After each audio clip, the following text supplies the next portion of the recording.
Hi everyone, this is Ashley with CT Arena Digitals. I'm going to do a tutorial to show you how to use my new fairy overlays in Photoshop. I have open the image that I want to use. I also have open an overlay. I'm not going to use this one, but I just want to show a couple different ways to use them or to apply them to your image.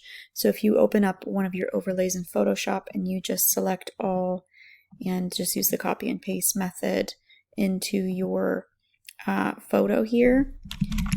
My photo's a web file, so it's a lot smaller than the overlays.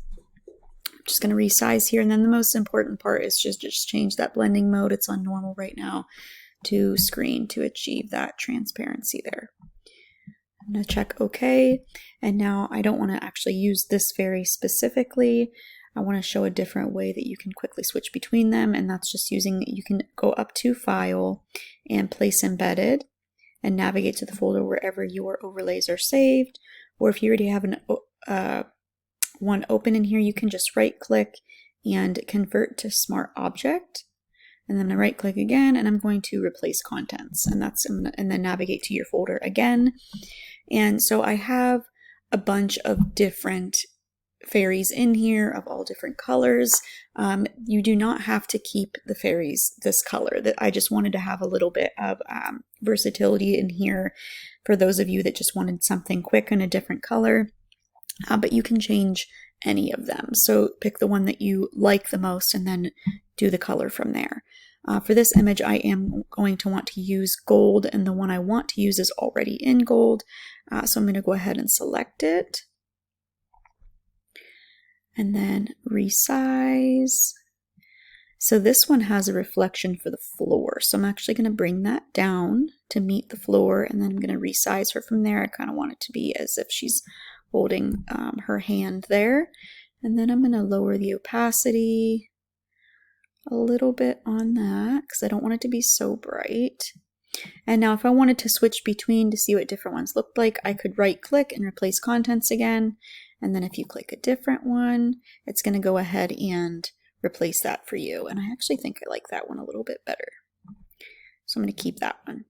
And then you can go up to File and Place Embedded again if you want to add more fairies. Resize. I'm going to right click and I'm going to flip that horizontally so I can have it on this side. You can make them different sizes, or you can make them all the same. Change that blending mode.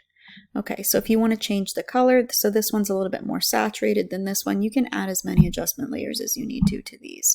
So if I wanted to add an adjustment layer to bring down the saturation on this one, I would just add a hue saturation adjustment layer, and then go ahead and click this box right here. That's going to create a clipping mask, so it only applies to this overlay and not to the other one or to our backdrop.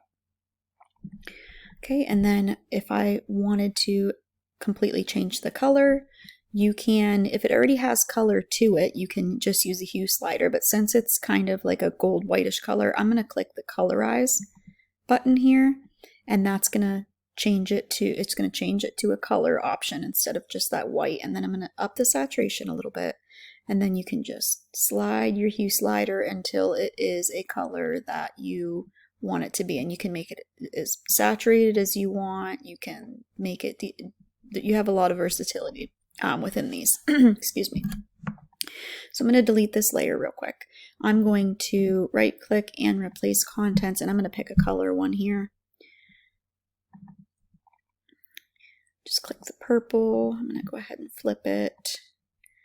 Okay, and now if it's not bright enough, you can just duplicate that layer and it'll brighten it up a little bit for you, and then you could merge those two layers. Just when you merge them, change the blending mode back to screen. And then adjustment layer, hue saturation, make sure you create that clipping mask, and then you don't have to mess around with the colorize button this time because it's already got color on it. You can just use the hue slider to change it to whichever color you want. Let's see, what else can we go over here? So if it's too bright, it's just some other adjustment layers that you can do. I use the brightness and contrast sometimes. Oop, I forgot to check my check mark there. And if you click back on this layer and just do the contrast brightness layer above that, it's already going to create that clipping mask because we're doing it in between a layer that we already created a clipping mask. And you could just bring down the brightness on that a little bit. Instead of, I wouldn't use like exposure because that's going to kind of make it look, it's not going to make it look as good as if you were just play around with the brightness. And I think that's it. Changing the color, placing it. These are pretty simple to use. I thought they were pretty cool. I don't have many things for like dance or ballet in my shop, so I wanted to add these ones. If you have any questions, you can send me a message. If you are a studio photographer, I would love for you to join my group on Facebook. I will link that in the description. If you would like more free tutorials like this one, be sure to subscribe to the YouTube channel to be notified when I add more videos.